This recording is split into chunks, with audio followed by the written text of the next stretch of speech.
Avez-vous déjà pris un moment pour réfléchir à la possibilité que les événements tumultueux au Moyen-Orient soient liés à quelque chose de bien plus grand? Imaginez un instant que les tensions entre Israël et l'Iran ne soient pas simplement des conflits politiques, mais l'accomplissement d'avertissements anciens et divinement inspirés. Pour beaucoup, l'idée d'une troisième guerre mondiale semble éloignée, mais si elle était déjà à l'horizon, s'alignant sur des prophéties bibliques qui depuis des siècles annoncent ce moment. Je sais que cela peut paraître effrayant, mais c'est aussi profondément révélateur. La Bible, dans sa sagesse, ne se contente pas d'alerter sur les temps difficiles à venir. Elle offre également des orientations claires pour y faire face. Alors que le monde observe les développements au Moyen-Orient, peu de gens réalisent que l'enjeu dépasse largement les questions de territoire ou de pouvoir. Il s'agit de signes qui pointent vers la fin des temps, comme le décrivent Matthieu 24 et Ézéchiel 38. Beaucoup évitent d'en parler parce qu'il est inconfortable de considérer la possibilité que nous vivons dans une ère prophétique. Mais ignorer les signes ne les fait pas disparaître. Les Écritures mentionnent des conflits entre nations, des effondrements mondiaux et des alliances inattendues. Ce qui se passe aujourd'hui entre Israël et l'Iran pourrait bien être le début de quelque chose de bien plus grand. Une bataille qui transcende le physique et touche au spirituel. Si vous avez déjà eu le sentiment que quelque chose de plus grand se cache derrière les gros titres, que les conflits ne concernent pas seulement le pétrole ou le pouvoir, mais un plan divin en cours de réalisation, sachez que vous n'êtes pas seul. Ces prophéties sont une invitation non seulement à comprendre, mais aussi à se préparer. Et croyez-moi, la préparation commence maintenant, avec la connaissance et la sagesse. C'est pourquoi je vous invite à vous abonner à la chaîne et à continuer de suivre des contenus qui peuvent transformer votre façon de voir ce qui vous entoure. Votre soutien est essentiel pour maintenir ce message vivant. Depuis des temps immémoriaux, la Bible a été un livre plein de mystères et de révélations. Des prophéties comme celles d'Ézéchiel 38, 39 et de Matthieu 24 offrent une perspective fascinante sur les conflits mondiaux et leur rôle dans la fin des temps. Saviez-vous que la bataille de Gog et Magog est décrite comme un affrontement épique impliquant Israël et une coalition de nations? C'est presque comme si l'on imaginait un échiquier divin où chaque mouvement est calculé pour accomplir un dessein plus grand. Les érudits soulignent souvent que ces passages prévoient des événements qui transcendent notre compréhension immédiate. Par exemple, Ézéchiel parle d'une attaque contre Israël venant du nord, ce que beaucoup associent à des scénarios géopolitiques modernes. Mais est-ce vraiment une coïncidence? Pensez aux conflits que nous avons déjà vus au Moyen-Orient, impliquant des alliances complexes et des intérêts mondiaux. La connexion avec les guerres bibliques n'est pas si difficile à imaginer, n'est-ce pas? Ce qui est également intéressant, c'est que ces prophéties ne se limitent pas à relater des événements. Elles nous invitent à réfléchir au rôle de l'humanité au milieu du chaos. Que signifie être une pièce de ce puzzle prophétique? Si vous lisez Matthieu 24, vous verrez que Jésus mentionne des guerres et des rumeurs de guerre comme le commencement des douleurs. C'est presque comme s'il nous avertissait « Préparez-vous, mais n'ayez pas peur ». C'est une invitation à l'espérance, même face à la peur. Pour ceux qui souhaitent comprendre plus profondément, il est utile d'étudier ces chapitres ensemble. Imaginez lire Ézéchiel 38 et Matthieu 24 côte à côte en cherchant des motifs et des connexions. Cette pratique n'est pas seulement enrichissante, elle peut également être une manière de se positionner spirituellement face aux événements du monde. Et si vous ne savez pas par où commencer, pensez à utiliser des applications ou des guides d'études bibliques qui expliquent le contexte historique de ces passages. N'est-ce pas fascinant de voir comment tout semble s'emboîter? Maintenant, si vous voulez vraiment vous préparer et mieux comprendre comment ces prophéties se connectent aux événements actuels, j'ai quelque chose de spécial pour vous. Dans le premier commentaire épinglé, vous trouverez un e-book exclusif sur les prophéties bibliques conçu pour vous aider à comprendre ce qui est à venir et à vous préparer aux temps difficiles qui s'approchent. Mais attention, il ne sera disponible que pour une courte période. Ne manquez pas l'occasion d'accéder à ces connaissances essentielles tant que c'est encore possible. l'interprétation des prophéties bibliques est un terrain fertile pour les débats entre théologiens et érudits. Matthieu 24, par exemple, suscite des discussions passionnées. Jésus parlait-il de toute l'ère de l'Église ou se référait-il exclusivement à la tribulation? Cette dualité d'interprétation ouvre la porte à des questions intrigantes, comme le rôle des guerres dans l'histoire, et si elles sont de simples événements ou des signes divinement orchestrés. Certains soutiennent que Matthieu 24 aborde les tribulations vécues par l'Église au fil des siècles, y compris les persécutions et les conflits. D'autres, cependant, y voient une chronologie spécifique qui pointe vers une période de crise mondiale culminant avec le retour de Christ. Un exemple concret de cette divergence peut être observé dans les différentes approches des pasteurs et des leaders spirituels. Tandis que certains insistent sur la vigilance constante, d'autres privilégient l'étude de l'accomplissement littéral des prophéties. Cette pluralité d'interprétations n'est pas un problème, mais une opportunité. Imaginez qu'en écoutant différentes perspectives, vous construisez une mosaïque où chaque pièce apporte un détail essentiel pour comprendre le message global. Cela nous enseigne également l'humilité de reconnaître que les Écritures sont profondes et que leur plénitude dépasse souvent notre portée immédiate. Ce n'est pas un hasard si de grands érudits consacrent leur vie entière à explorer ces textes. Cependant, il existe aussi un avertissement. Des interprétations erronées peuvent engendrer une peur ou un désespoir inutile. Avez-vous déjà entendu parler de dates spécifiques annoncées pour la fin du monde? Elles naissent souvent d'une lecture précipitée ou biaisée des Écritures. Matthieu 24, cependant, nous rappelle que personne ne connaît le jour ni l'heure. Cela nous invite à nous concentrer davantage sur la préparation spirituelle que sur des spéculations précises. En considérant toutes ces nuances, nous commençons à comprendre que les conflits décrits ne sont pas seulement des signes de destruction, mais aussi de dessein divin. Chaque interprétation, aussi variée soit-elle, nous guide vers une même réflexion. Nous vivons des temps riches de signification, qui pointent vers quelque chose de bien plus grand que ce que nous pouvons imaginer. Ce contexte s'aligne avec les événements décrits dans l'Apocalypse 6, qui révèle comment l'instabilité mondiale fait partie d'un plan encore plus grandiose. Apocalypse 6, versets 1 à 8, est l'un des passages les plus saisissants des Écritures, révélant une vision troublante des cavaliers de l'Apocalypse. Ces personnages symbolisent le conflit, la famine, la peste et la mort, dessinant un tableau sombre qui, pour beaucoup, est difficile à comprendre. Cependant, aussi effrayantes que puissent paraître ces images, elles ne constituent pas une fin en soi, mais font partie d'un plan plus vaste, orienté vers la rédemption finale. L'instabilité mondiale décrite ici ne doit pas être perçue uniquement comme un chaos incontrôlé. Au contraire, elle est orchestrée par la souveraineté divine, comme si Dieu plaçait chaque pièce sur l'échiquier pour accomplir ses desseins.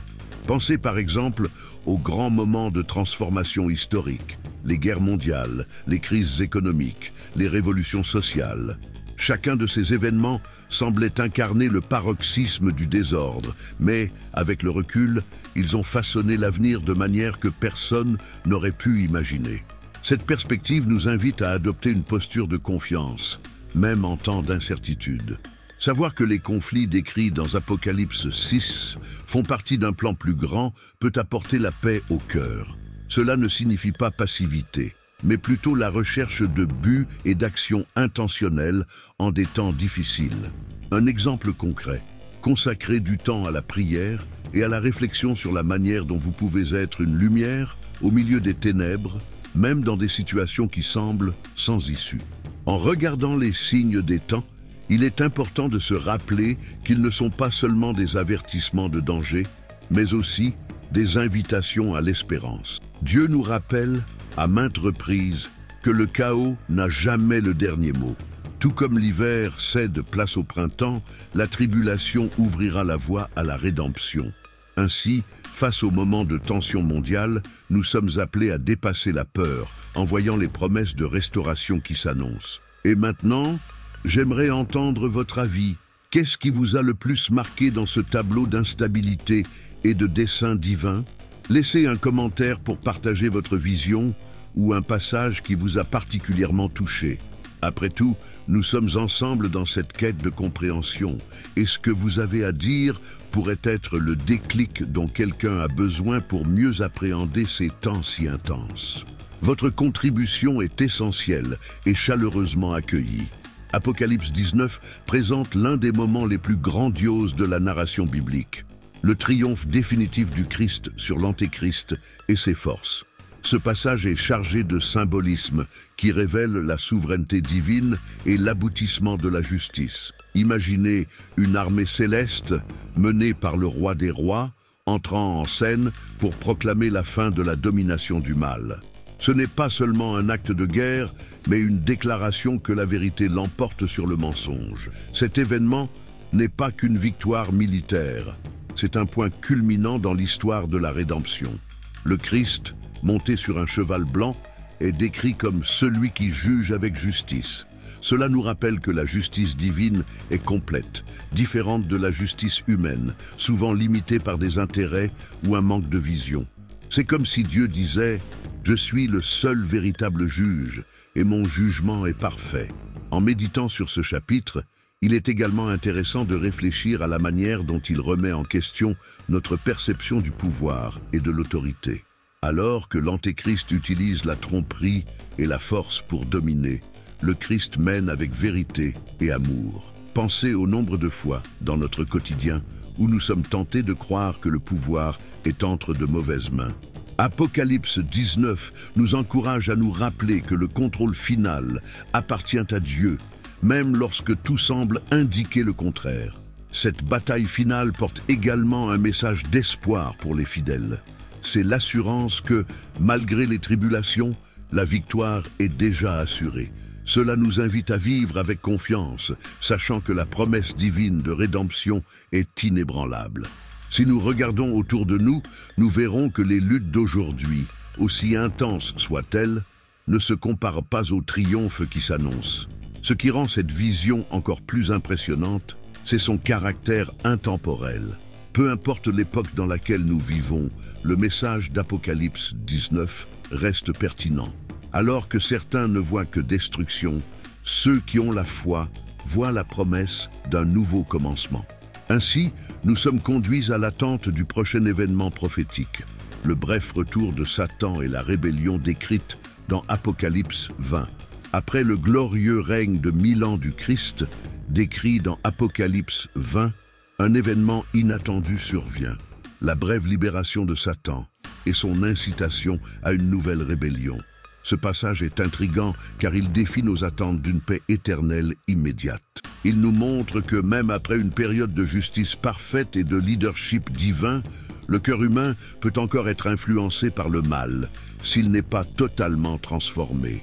Cette rébellion post-millénaire est un rappel de la persistance du péché et du libre arbitre accordé par Dieu à l'humanité.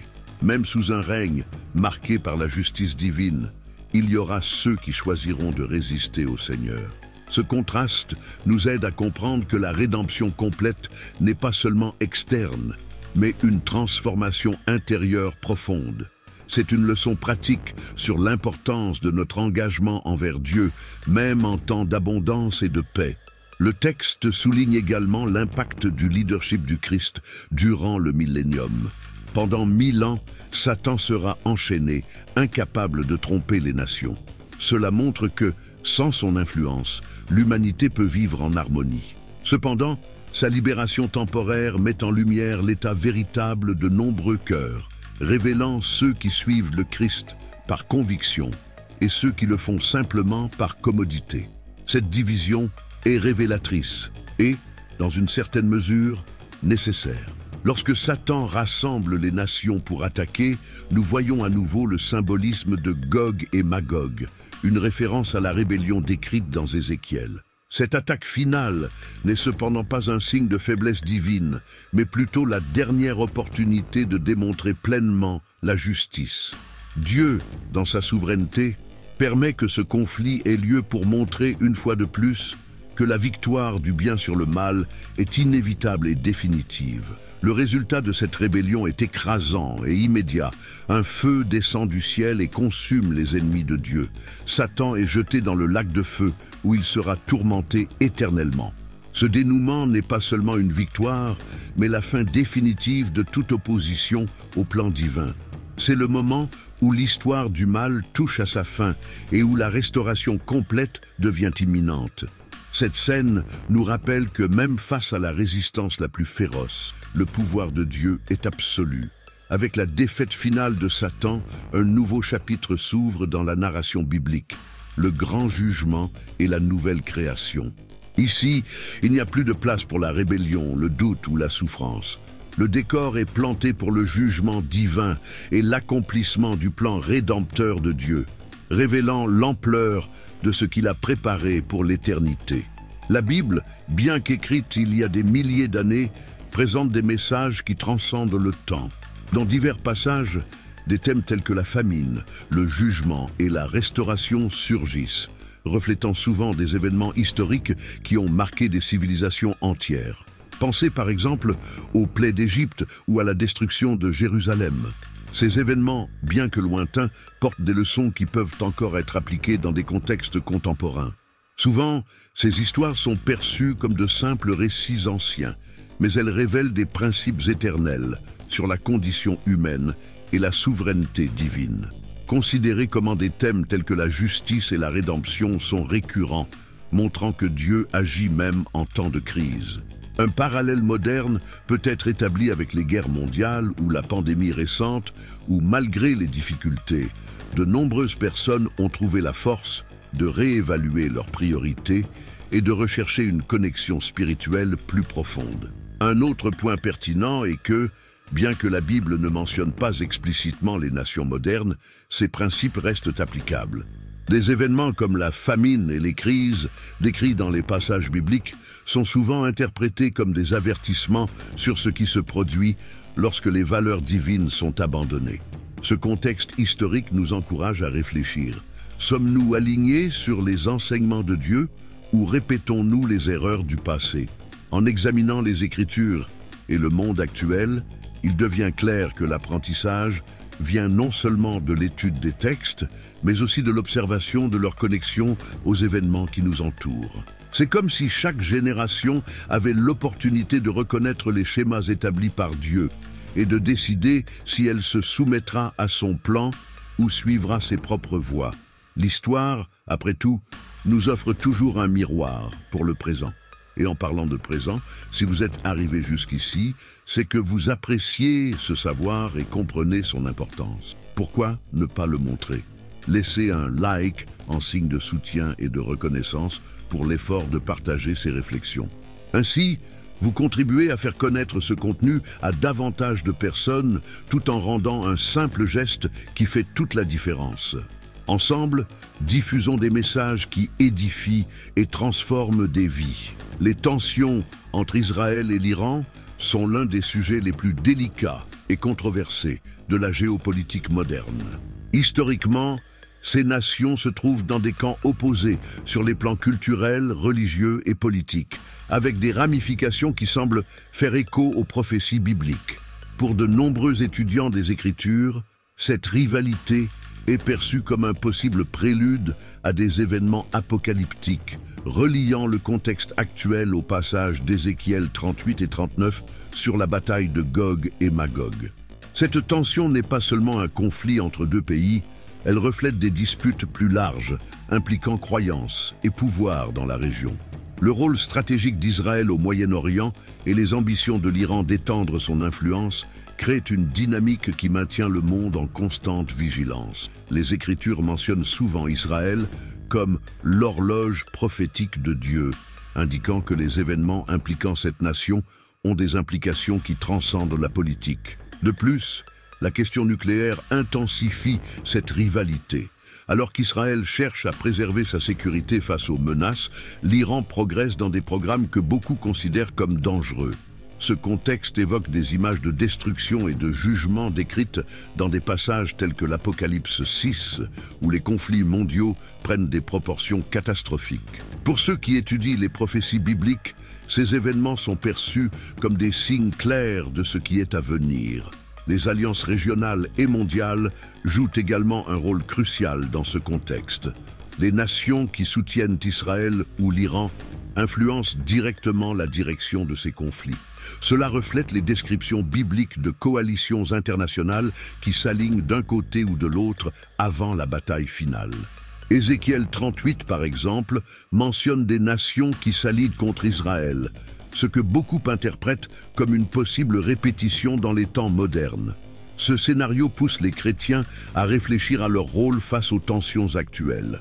En période d'incertitude, la Bible nous invite à la prière et à la recherche de discernement pour comprendre les desseins de Dieu.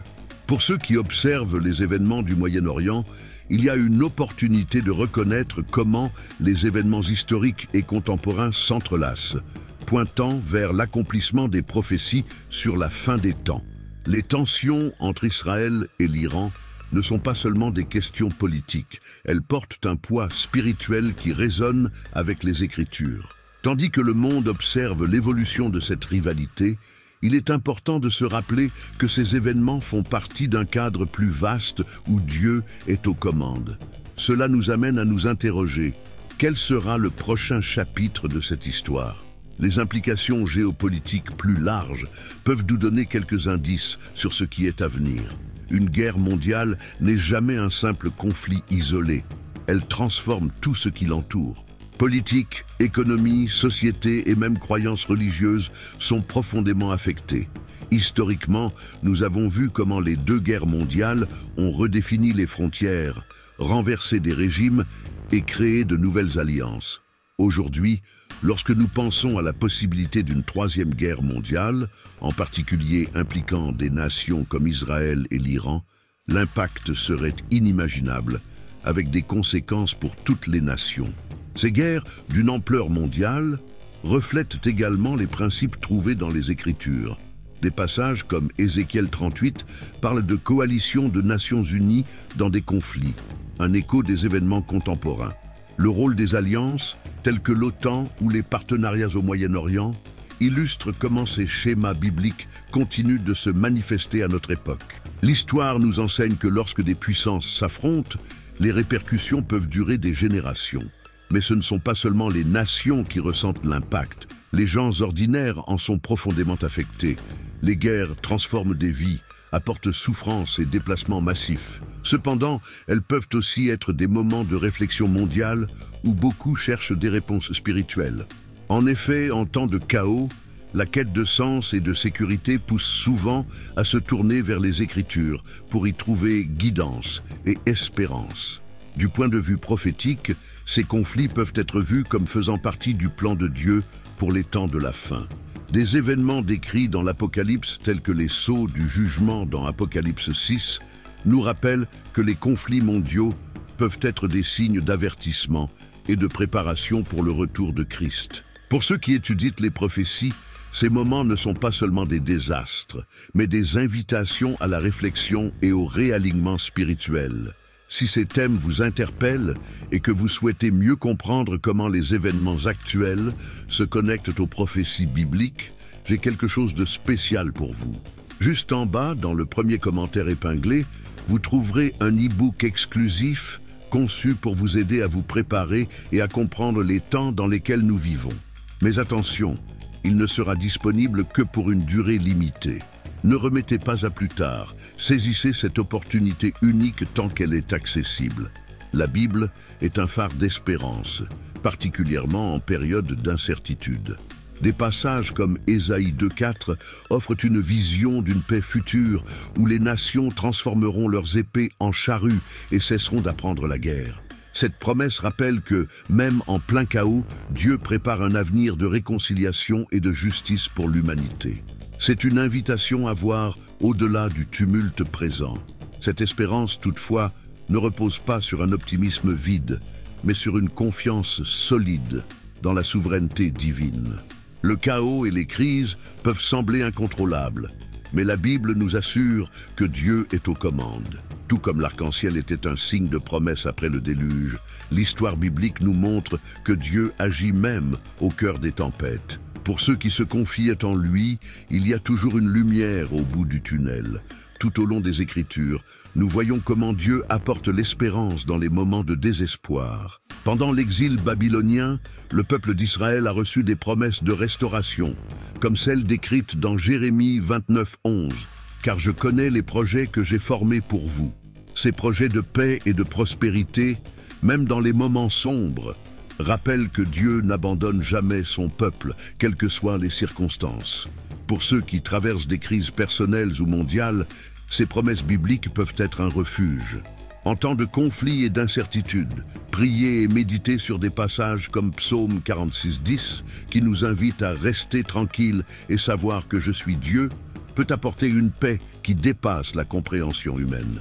Ces moments de réflexion permettent de voir le chaos comme une opportunité de renforcement spirituel. L'espérance biblique nous pousse également à agir. Ésaïe 58, par exemple, parle du pouvoir de partager avec les nécessiteux, apportant guérison et lumière dans nos propres vies. Même dans les moments difficiles, de petits gestes de bonté et de service peuvent devenir des manifestations tangibles de la grâce de Dieu. En aidant les autres, nous devenons des instruments de cette espérance promise par Dieu. De plus, la vision d'une rédemption future n'est pas seulement un réconfort, mais une motivation pour persévérer. Les Écritures nous enseignent que chaque épreuve est temporaire et fait partie d'un plan plus vaste. Comme un athlète qui se prépare pour la victoire finale, nous sommes appelés à endurer les épreuves avec la certitude que la récompense éternelle en vaut la peine. Cette perspective transforme la souffrance en une étape nécessaire vers la gloire à venir. Enfin, il est important de se rappeler que cette espérance n'est pas seulement individuelle, mais collective. Dieu promet non seulement de restaurer les individus, mais aussi les nations. La paix mentionnée dans Ésaïe 2:4 n'est pas une utopie lointaine, mais une réalité future garantie par la fidélité divine. Cette vision nous encourage à attendre avec confiance le jour où toutes les larmes seront essuyées et où la justice de Dieu régnera pour toujours. Les tensions géopolitiques actuelles, notamment les conflits entre Israël et l'Iran, sont bien plus que des événements historiques ou des disputes politiques. Pour de nombreux chrétiens, ces moments représentent un appel à réfléchir à ce qui importe vraiment. Ils nous invitent à considérer comment nos choix quotidiens s'alignent avec les valeurs bibliques et comment nous pouvons être spirituellement prêts pour les temps difficiles annoncés par la Bible. Cet appel à l'action rappelle que la foi n'est pas passive. Matthieu 24 nous avertit de rester vigilants, comme celui qui garde la maison, sachant que le voleur peut venir à tout moment. Cette vigilance spirituelle inclut une prière constante, l'étude des Écritures et la quête d'une vie reflétant les enseignements du Christ. En temps d'incertitude, il est facile de se laisser envahir par la peur, mais Dieu nous appelle à la confiance et à la préparation. Dans ce contexte, la prière devient un outil puissant et essentiel, non seulement comme une quête de réponse, mais aussi comme un moyen de remettre nos préoccupations à Dieu. Prier pour la sagesse, la paix et le discernement est fondamental, surtout lorsque nous faisons face à des décisions difficiles ou que nous sommes touchés par les nouvelles mondiales. Comme l'enseignent les Écritures, la prière fervente du juste a une grande efficacité. De plus, la réflexion sur ces conflits doit nous pousser à nous interroger sur la manière dont nous pouvons contribuer à un monde meilleur. Même si nous ne pouvons pas résoudre les disputes internationales, nous pouvons agir dans nos communautés et nos relations. De petits gestes de réconciliation, de pardon et de service peuvent avoir un impact transformateur. Ils nous rappellent que, même en période de crise, l'amour de Dieu peut se manifester à travers nous. Cet appel est également une occasion de réévaluer nos priorités. Au milieu de l'agitation mondiale, qu'est-ce qui a vraiment de la valeur pour nous? Consacrons-nous notre temps à ce qui est éternel ou à ce qui est éphémère? Cette réflexion nous met au défi de placer Dieu au centre de nos vies, en permettant à sa direction de nous guider dans tous les aspects de notre existence. Cela ne signifie pas abandonner nos responsabilités, mais les vivre avec un but renouvelé. La Bible nous enseigne que, bien que les temps de la fin apportent des difficultés, ils sont aussi un prélude à une restauration complète. C'est le moment de nous fortifier spirituellement, comme des guerriers qui se préparent pour la bataille, tout en ayant la certitude que la victoire est déjà assurée. Cette confiance nous donne le courage nécessaire pour affronter les défis et persévérer, même lorsque l'avenir semble incertain. Enfin, nous sommes invités à regarder au-delà des conflits immédiats. Les prophéties bibliques nous orientent vers une espérance qui dépasse ce monde. La promesse d'un royaume où Dieu régnera avec justice et paix. En attendant, nous sommes appelés à réfléchir, agir et vivre avec un but précis, sachant que chaque choix a une portée éternelle. La question qui demeure est, sommes-nous vraiment prêts pour ce qui est à venir? Maintenant que vous en savez plus sur les prophéties bibliques et leurs liens avec les événements actuels, une autre question s'impose. Comment allez-vous appliquer ce savoir? Savoir que nous vivons une époque si significative exige plus qu'une simple observation. C'est le moment d'agir. Êtes-vous spirituellement préparé à affronter ce qui s'annonce? Cherchez-vous à discerner les signes ou vous contentez-vous de vivre en pilote automatique? Réfléchissez à ceci.